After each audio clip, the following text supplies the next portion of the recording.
ಈ ಪ್ರಪಂಚದಲ್ಲಿ ಮನುಷ್ಯರ ಜೀವನದಲ್ಲಿ ಯಾರಿಗೂ ಕೂಡ ಒಂದು ನೆಮ್ಮದಿ ಎಂಬುದೇ ಇಲ್ಲ ಇಲ್ಲಿ. ಗೊತ್ತಾಯ್ತಾ? ನೆಮ್ಮದಿ ಯಾವುದೋ ಒಂದು ರೀತಿಯಲ್ಲಿ. ಈ ನೆಮ್ಮದಿ ಎಂಬುದು ಕೆಡುವುದು ಯಾವಾಗ ಗೊತ್ತುಂಟು? ಯಾವ ವಯಸ್ಸಿನಲ್ಲಿ ಅಂತ ಹೇಳಿದರೆ, ಯಾವಾಗ ಪ್ರಾರಂಭವಾಗುವುದು ಅಂತ ಹೇಳಿದರೆ, ಈ ಸಣ್ಣ ವಯಸ್ಸಿನಲ್ಲಿ ಒಂದು ಮಕ್ಕಳಾಗಿರುವಾಗ ಹೇಗೋ ನಡೀತದೆ. ಅಲ್ಲಿ ಯಾವ ರೀತಿ ಇದ್ದರೂ ಅಡ್ಜಸ್ಟ್ ಆಗ್ತದೆ. ಮನೇಲಿ ಎಷ್ಟು ಕಷ್ಟ ಇದ್ದರೂ, ಯಾವ ರೀತಿ ಇದ್ದರೂ, ಏನೋ ಉಂಟು ಅದನ್ನು ಊಟ ಮಾಡಿಕೊಂಡು ಯಾವುದೋ ಒಂದು ರೀತಿಯಲ್ಲಿ ಹೋಗ್ತದೆ. ಕಾರಣ ಏನು ಅಂತ ಹೇಳಿದರೆ, ಅದು ಅದಾಗಿ ಇರ್ತದೆ. ಯಾವುದು? ಈ ಜೀವಾತ್ಮ ಉಂಟಲ್ವ, ನಮ್ಮ ಜೀವಾತ್ಮ, ಅದು ಅದಾಗಿ ಇರ್ತದೆ ಅಂತ ಹೇಳುದು. ಸಣ್ಣ ವಯಸ್ಸಿನಲ್ಲಿರುವಾಗ ಈ ಆತ್ಮ ಇನ್ನೊಂದು ಆತ್ಮವನ್ನು ಬಯಸ್ತದೆ. ಅದು ಅದಾಗಿರ್ತದೆ. ಅದರ ಕರ್ಮ ಉಂಟು, ಅದರ ಕರ್ಮದ ಅನುಭವಿಸ್ತಾನೆ ಉಂಟು. ಆದರೆ ಅದು ಅದಾಗಿರ್ತದೆ. ಆ ಮನಸ್ಸು ಎಲ್ಲಿರ್ತದೆ ಅಂತ ಹೇಳಿದರೆ, ಆತ್ಮದ ಜೊತೆ ಯಾವುದೋ ಒಂದು ರೀತಿಯಲ್ಲಿ ಇರ್ತದೆ ಸುತ್ತಲೂ. ಆ ಸಣ್ಣ ವಯಸ್ಸಿನಲ್ಲಿ, ಆ ಬಾಲ್ಯದ ವಯಸ್ಸಿನಲ್ಲಿ. ಈ ಬಾಲ್ಯದ ವಯಸ್ಸಿನಿಂದ ಈ ಆತ್ಮ ಉಂಟಲ್ವ, ಇನ್ನೊಂದು ರೀತಿಯಾಗಿ ಪರಿವರ್ತನೆ ಆಗ್ತದೆ. ಇನ್ನೊಂದು ರೀತಿ ಪರಿವರ್ತನೆ ಆಗ್ತದೆ ಅಂತ ಹೇಳಿದರೆ, ಅದು ಒಂದನ್ನು ಬಯಸ್ತದೆ. ಒಂದರ ಜೊತೆ ನಾನು ಮಿಲನ ಆಗಬೇಕು ಅಂತೇಳಿ ಈ ಮನಸ್ಸು ಯಾವುದೋ ಒಂದು ರೀತಿಯಲ್ಲಿ ಆತ್ಮದಿಂದ ಸ್ವಲ್ಪ ದೂರ ದೂರ ದೂರ ದೂರ ಪ್ರಯಾಣ ಮಾಡ್ತದೆ. ಈ ದೂರ ದೂರ ಪ್ರಯಾಣ ಮಾಡುವಾಗ ಮೊದಲು ಸಿಗುವುದು ಏನು ಗೊತ್ತಾ? ಒಂದು ಗಂಡು, ಒಂದು ಹೆಣ್ಣು. ಗಂಡು ಹೆಣ್ಣನ್ನು ಬಯಸ್ತದೆ, ಹೆಣ್ಣು ಗಂಡನ್ನು ಬಯಸ್ತದೆ. ಇದು ಎನರ್ಜಿ. ಇಲ್ಲಿ ಆತ್ಮ ಆಗುವುದು. ಇಲ್ಲಿ ಕಣ್ಣಿಗೆ ಕಾಣುವುದು ದೇಹ. ಕಣ್ಣಿಗೆ ಕಾಣುವುದು ದೇಹ. ಆದರೆ ದೇಹ ಕಣ್ಣಿಗೆ ಕಾಣಬೇಕಾದ್ರೆ ಎರಡು ಆತ್ಮದ ಒಳಗಿನ ವಿಚಾರಗಳು. ಎರಡು ಆತ್ಮ ಯಾವ ರೀತಿ ಸಂಬಂಧವನ್ನು, ಯಾವ ಜನ್ಮದ ಸಂಬಂಧವನ್ನು, ಯಾವ ಜನ್ಮದ ಋಣವನ್ನು, ಯಾವ ಕರ್ಮವನ್ನು ಅನುಭವಿಸ್ತದೆ ಅಂತೇಳಿ ಆ ಎರಡು ಆತ್ಮಕ್ಕೆ ಮಾತ್ರ ಗೊತ್ತಿರ್ತದೆ. ಬೇರೆ ಹೇಳಲಿಕ್ಕಾಗುವುದಿಲ್ಲ. ಅಂಥ ಸಮಯದಲ್ಲಿ ಏನಾಗ್ತದೆ ಅಂತ ಹೇಳಿದರೆ, ಕೆಲವೆಲ್ಲ ಋಣಕ್ಕೆ ತಕ್ಕ ಹಾಗೆ, ಕರ್ಮಕ್ಕೆ ತಕ್ಕವಾಗಿ ಅನುಭವಿಸಬೇಕಾದ ಸ್ಥಿತಿ ಬರ್ತದೆ. ಎಲ್ಲಿ? ಅವರವರ ಜೀವನದಲ್ಲಿ. ಅವರವರ ಜೀವನದಲ್ಲಿ ಅಂಥ ಒಂದು ಸ್ಥಿತಿ ಬರುವಾಗ ಏನೋ ಒಂದು ನಂಬಿ ಒಬ್ಬರ ಜೊತೆ ಲವ್ ಆಗ್ತದೆ. ಏನೋ ಒಂದು ನಂಬಿ ಅವನೇ ಪರಿಪೂರ್ಣ ಅಂತ ಹೇಳಿ ತಿಳಿದು ಒಬ್ಬರ ಜೊತೆ ಲವ್ ಆಗ್ತದೆ, ಒಂದು ಮದುವೆ ಆಗ್ತದೆ. ಲವ್ ಆಗಿ ಮದುವೆ ಆಗ್ತದೆ, ಒಂದು ಡೈವರ್ಸ್ ಆಗ್ತದೆ. ಇದು ವಿಧಿ. ಅರ್ಥ ಆಯ್ತಾ? ಇನ್ನೊಂದು ರೀತಿಯಲ್ಲಿ ಹೇಳಬೇಕಾದ್ರೆ, ಕರ್ಮಕ್ಕೆ ಸಂಬಂಧಪಟ್ಟು ಮದುವೆ ಆಗ್ತದೆ, ಲವ್ ಆಗ್ತದೆ, ಮದುವೆ ಆಗ್ತದೆ, ಮಕ್ಕಳಾಗ್ತದೆ, ಡೈವರ್ಸ್ ಆಗ್ತದೆ. ಇನ್ನೊಂದು ರೀತಿಯಲ್ಲಿ ಹೇಳಬೇಕು ಅಂತ ಹೇಳಿದರೆ, ಎರಡು ಕಡೆ ಕೂಡ ಗಂಡು ಹೆಣ್ಣು ತಗೊಳ್ಬೇಕಿದ್ರಲ್ಲಿ. ಇದು ಗಂಡು ಆಗಿರ್ಬೋದು, ಹೆಣ್ಣು ಆಗಿರ್ಬೋದು.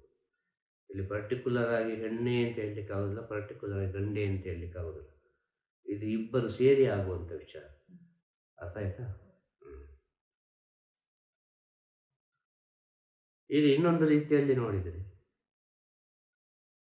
ಯಾವುದೋ ಒಂದು ರೀತಿಯಲ್ಲಿ ಸಂಬಂಧದಲ್ಲಿ ಒಂದು ಲವ್ ಆಗದೆ, ಒಂದು ಹಿರಿಯರು ನೋಡಿ, ಒಂದು ಒಳ್ಳೆಯ ರೀತಿಯಲ್ಲಿ ಜಾತಕ ನೋಡಿ, ಸರಿಯಾದ ರೀತಿಯಲ್ಲಿ ಮದುವೆ ಆದರೂ ಕೂಡ ಆಗೋದಿಷ್ಟೇ. ಒಂದು ವಿಚಾರ. ಅರ್ಥ ಹೇಳಿದ್ರೆ,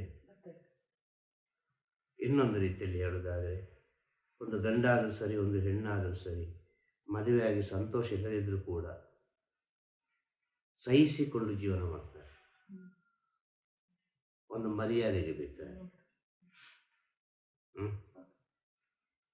ಒಂದು ಮರ್ಯಾದೆಗೆ ಬೇಕಾದ್ರೆ, ಗೌರವಕ್ಕೆ ಬೇಕಾದ್ರೆ, ತನ್ನ ಎಲ್ಲ ಸಂತೋಷವನ್ನು ತ್ಯಾಗ ಮಾಡಿಬಿಡ್ತಾರೆ, ಎಲ್ಲ ದಾನ ಮಾಡಿಬಿಡ್ತಾರೆ. ಎಲ್ಲವನ್ನು ಕಟ್ಟಾಕಿ ಜೀವನ ಮಾಡ್ತಾರೆ. ಅವರೊಳಗೆ ಯಾವುದು ಪ್ರೀತಿ ಎಂಬುದು ಸತ್ಯ ಓದಿರ್ತದೆ. ಯಾವುದೋ ಒಂದು ರೀತಿಯಲ್ಲಿ ಅವರಿಗೆ ಯಾವುದೋ ಒಂದು ಸಂತೋಷವಿರುವುದಿಲ್ಲ. ಏನೋ ಒಂದು ಮರದ ಹಾಗೆ ಜೀವನ ಮಾಡ್ತಾ ಇರ್ತಾರೆ. ಇವಾಗ ಅರ್ಥ ಆಯ್ತಾ? ಇದು ಬಹಳ ಸೂಕ್ಷ್ಮವಾದ ವಿಚಾರ. ಆ ಒಂದು ಸ್ಥಿತಿ, ಆ ಸ್ಥಿತಿಯಲ್ಲಿ ತುಂಬ ಕಷ್ಟಪಡುವವರು ಯಾರು ಅಂತ ಹೇಳಿದರೆ ಹೆಣ್ಣು ಮಕ್ಕಳು. ಈ ಸ್ಥಿತಿಯಲ್ಲಿ ತುಂಬ ಕಷ್ಟಪಡುವವರು ಹೆಣ್ಣು ಮಕ್ಕಳು. ಇದು ಅನೇಕ ರೀತಿಯಲ್ಲಿ ಉಂಟು, ಒಂದು ರೀತಿಯಲ್ಲಿ ಅಲ್ಲ, ಇದು ಅನೇಕ ರೀತಿಯಲ್ಲಿ ಉಂಟು. ಹೆಣ್ಣು ಮಕ್ಕಳು ಅಷ್ಟು ಕಷ್ಟಪಡ್ತಾರೆ. ಗಂಡು ಮಕ್ಕಳಲ್ಲಿ ಯಾವುದೋ ಒಂದು ರೀತಿಯಲ್ಲಿ ಅದು ಹಿಂದೆ ಮುಂದೆ ಅಂತೇಳಿ ಹೋಗ್ತದೆ. ಹೆಣ್ಣು ಮಕ್ಕಳಲ್ಲಿ ಹಾಗೆ ಆಗುವುದಿಲ್ಲ. ಅವರು ತನ್ನ ಒಳಗೆ ಇಟ್ಟು ಕೊರಗ್ತಾರೆ. ಆಗ ಅಂಥ ಸಮಯದಲ್ಲಿ ಅವರಿಗೊಂದು ಪ್ರೀತಿ ಸಿಗ್ತದೆ, ಯಾವುದೋ ಒಂದು ರೀತಿಯಲ್ಲಿ ಪ್ರೀತಿ ಸಿಗ್ತದೆ. ಆ ಪ್ರೀತಿ ಸಿಕ್ಕಿ ಅದು ಪರಿವರ್ತನೆಯಾಗಿ ಮದುವೆ ಕೂಡ ಆಗ್ಬೋದು. ಅಂಥ ಹೆಣ್ಣು ಮಕ್ಕಳಿಗೆಲ್ಲ ಯಾರೊಬ್ಬರು ಲೈಫ್ ಕೊಡ್ತಾರೆ, ಇವರೆಲ್ಲ ಶ್ರೇಷ್ಠ ವ್ಯಕ್ತಿಗಳಾಗ್ತಾರೆ ಅಂತ ಹೇಳೋದಾಯ್ತು.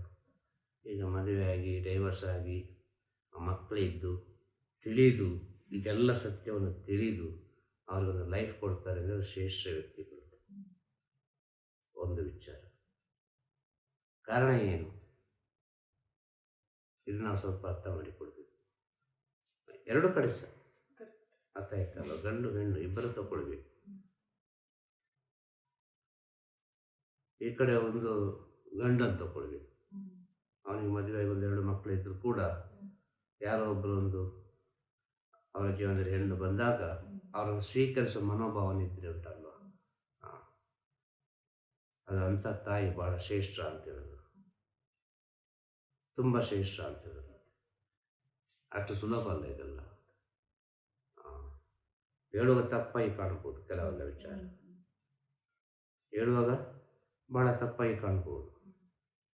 ಎರಡನೇ ಮದುವೆ ಹಾಗೆ ಹೀಗೆ, ಅವ್ರಿಗೆ ಮುಂಚೆ ಮದುವೆ ಆಗಿದೆ, ಮುಂಚೆ ಅವ್ರಿಗೆ ಸಂಸಾರ ಇತ್ತು, ಅವರಿಗೆಲ್ಲ ವಿಷಯ ಗೊತ್ತಿದೆ, ಅವರ ಹೆಂಡತಿಂತ ಹೇಗೆ ಸ್ವೀಕರಿಸಿದ್ದು, ಹೇಗೆ ಸ್ವೀಕರಿಸಲಿಕ್ಕೆ ಆಗ್ತದೆ, ಅವರ ಗಂಡ ಅಂತೇಳಿ ಹೇಗೆ ಸ್ವೀಕರಿಸಲಿಕ್ಕೆ ಆಗ್ತದೆ ಎಂಬ ವಿಚಾರಗಳೆಲ್ಲ ಸಾವಿರ ಬರ್ತದೆ.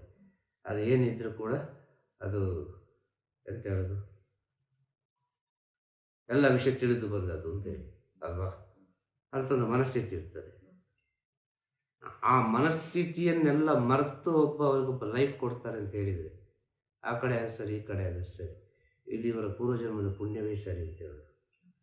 ಅದನ್ನು ಯಾವ ರೀತಿ ಅವರು ಉಪಯೋಗಿಸ್ತಾರೆ, ಯಾವ ರೀತಿ ಅದನ್ನು ಮುಂದುವರಿಸ್ತಾರೆ, ಅದರ ಮೇಲೆ ಅವರ ಜೀವನ ನಿಂತಿದೆ. ಅದೇ ಹೇಳೋದು, ಒಂದು ಕನ್ಯಾಶ್ರೀಗೆ ಒಂದು ಗಂಡನಾಗಿ ಬರೋದುಂಟಲ್ಲ, ದೊಡ್ಡ ವಿಷಯವೇ ಅಲ್ಲ,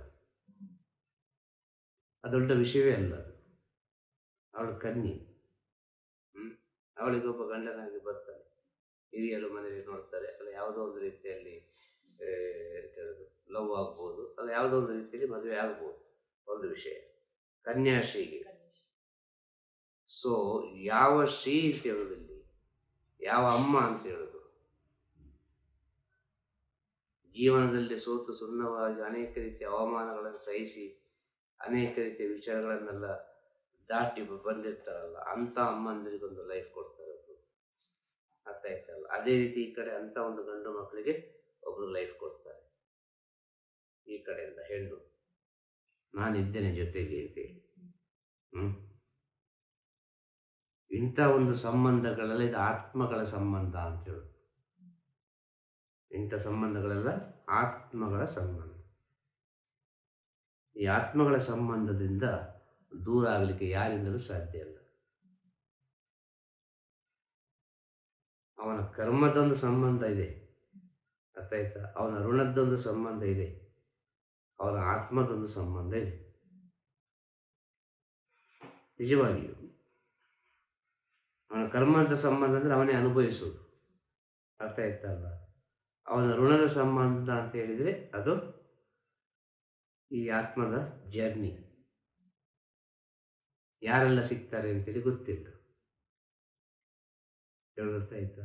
ಆಗ ಆತ್ಮದ ಒಂದು ಸಂಬಂಧ ಅಂತಿರುವಾಗ ಅದು ಯಾರ್ಯಾರನ್ನೆಲ್ಲ ನೋಡಬೇಕು ಅವರನ್ನೆಲ್ಲ ನೋಡಿ ದಾಟಿಕೊಂಡು ಹೋಗ್ತೇ ಆಗಬೇಕು, ಹೋಗಿ ಆಗಬೇಕು. ಗೊತ್ತಾಯ್ತಾ? ಇವತ್ತಿಗೆ ಅದೆಷ್ಟೋ ಹೆಣ್ಣು ಮಕ್ಕಳು ಈ ಪ್ರಪಂಚದಲ್ಲಿ ಅನೇಕ ರೀತಿಯಲ್ಲಿ ಕೊರಗುತ್ತಾ ಇದ್ದಾರೆ ಅಂತೇಳಿ ಬಾಯಿ ಬಿಟ್ಟು ಹೇಳಲಿಕ್ಕೂ ಆಗುವುದಿಲ್ಲ. ಅಂಥ ಪರಿಸ್ಥಿತಿಯಲ್ಲಿದ್ದಾರೆ. ಆದ ಕಾರಣ ಹೇಳುದು, ನೆಮ್ಮದಿ ಎಂಬುದು ಕೆಡುವುದು ಯಾವಾಗ ಅಂತ ಹೇಳಿದರೆ ನಾವೊಬ್ಬರೊಟ್ಟಿಗೆ ಮಿಲನ ಆಗಲಿಕ್ಕೆ ಪ್ರಯತ್ನ ಪಡ್ತೇವೆ ನೋಡು, ಅಲ್ಲಿಂದ ಸ್ಟಾರ್ಟ್ ಆಗೋದಿಲ್ಲ ನೆಮ್ಮದಿ ಎಂಬುದು ಕೆಟ್ಟು ಹೋಗಲಿಕ್ಕೆ. ಅಲ್ಲಿವರೆಗೆ ನೆಮ್ಮದಿ ಚೆನ್ನಾಗಿರ್ತದೆ. ಸ್ಟಾರ್ಟ್ ಆಗ್ತದೆ 18 ವರ್ಷ 20 ವರ್ಷ ಆಗುವಾಗ ಇದು ತನ್ನಿಂತಾನಾಗಿ ಹೊರಗೆ ಹೋಗಲಿಕ್ಕೆ ಪ್ರಯತ್ನ ಪಡ್ತದೆ, ಇನ್ನೊಂದನ್ನು ಹುಡುಕುತ್ತದೆ. ಇದು ಪ್ರಕೃತಿ ನಿಯಮ, ಇದು ಆ ಭಗವಂತನ ಸೃಷ್ಟಿ ರಹಸ್ಯ. ಇದನ್ನು ಚೇಂಜ್ ಮಾಡಲಿಕ್ಕೆ ಆಗುವುದಿಲ್ಲ. ಇದೇ ನಮ್ಮ ವಿಧಿ, ಇದೇ ನಮ್ಮ ಕರ್ಮ, ಇದೇ ನಮ್ಮ ಋಣ ಅಂತೇಳಿ ತಿಳಿದು ಸತ್ಯದಿಂದ ಒಬ್ಬ ಜೀವನ ಮಾಡ್ತಾನೆ, ಏನಾದರೂ ಸರಿ ಅಂತೇಳಿ ಹೇಳೋದಾಯ್ತಾ. ಸತ್ಯದಿಂದ ಒಬ್ಬ ಜೀವನ ಮಾಡಿದರೆ ಅವನಿಗೆ ಈ ಪ್ರಪಂಚದಲ್ಲಿ ಎಲ್ಲ ವಿಷಯವನ್ನು ಜೀರ್ಣ ಮಾಡೋ ಶಕ್ತಿ ಇರ್ತದೆ. ಸತ್ಯದ ಜೀವನವನ್ನು ಮಾಡ್ತಾನೊಬ್ಬ ತಿಳಿದು. ಇವತ್ತು ನನಗೆ ಉಷ್ಟನ್ನ ಭೋಜನ, ನಾಳೆ ನನಗೆ ಗಂಜಿ ಊಟ, ನಾಡ್ದು ನನಗೆ ಇನ್ನೊಂದು ಸ್ಪೆಷಲ್ ಊಟ, ಇವತ್ತು ನನಗೆ ಊಟವೇ ಇಲ್ಲ.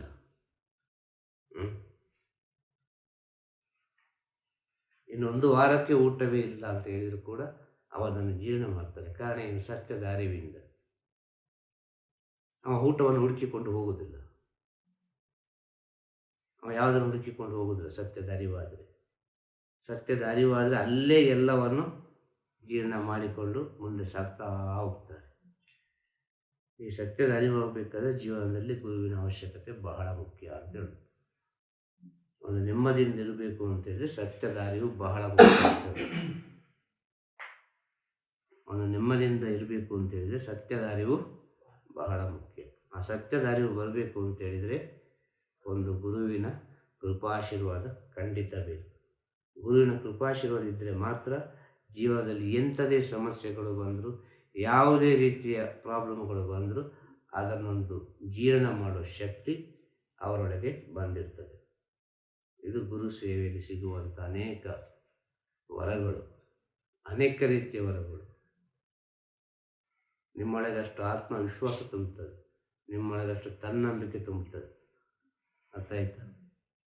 ಎಲ್ಲರಿಗೂ ಶುಭವಾಗಲಿ. ನಮಃ ಶಿವಾಯ. ತಿರುಚಿಟ್ರಂಬಲಂ. ಗುರುವೇ ಶರಣಂ. ನಮಃ ಶಿವಾಯ. ನಮಃ ಶಿವಾಯ. ನಮಃ ಶಿವಾಯ.